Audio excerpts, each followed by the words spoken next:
This particular one, and this is famous for a lot of reasons. It had a very dependable engine.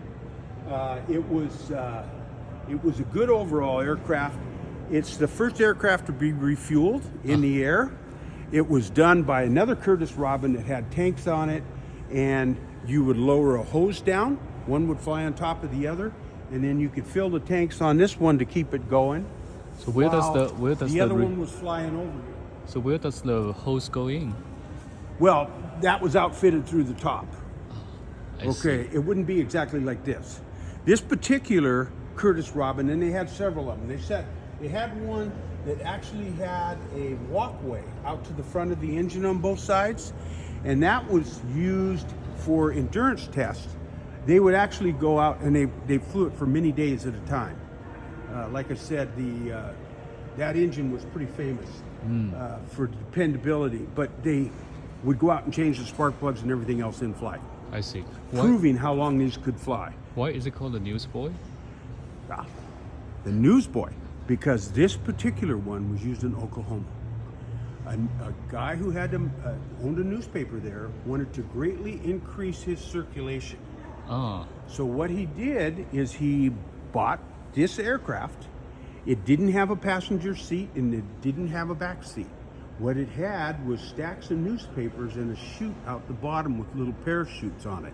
Oh. So he would fly over, the pilot would fly over a designated spot, and he would slide a bundle out at a certain time. And then somebody would pick it up, and it really worked well. This thing was destroyed during a hurricane. I see. So this is, and then rebuilt after. Is it one of the first airplanes to, send newspapers? I would say no, but I think it's one of the first that was ever for solely that. I see. Wow. Okay. That's amazing. Another way this got famous was, have you heard of Wrongway Corrigan? No.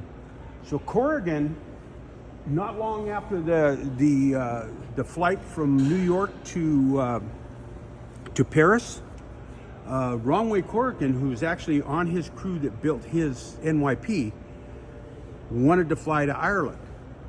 And Amelia Earhart had just crashed. And so the controlling, what's currently the FAA, wouldn't allow him to fly. And he wouldn't, he kept applying, and he finally got a pass to fly from California, where he built the plane, to New York.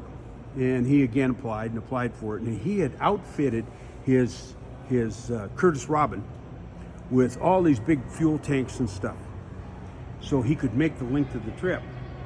And they refused to do it. So he got a pass to fly backward. And at 4 o'clock in the morning, with all of his fuel tanks filled, he took off. Except he didn't head west; he headed east. Oh, so and where did he end up? He ended up in Ireland, just where he wanted to go. And upon landing, the Irish military came out to see him. You're not supposed to be here. We don't have any of that.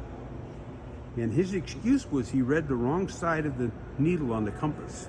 I see.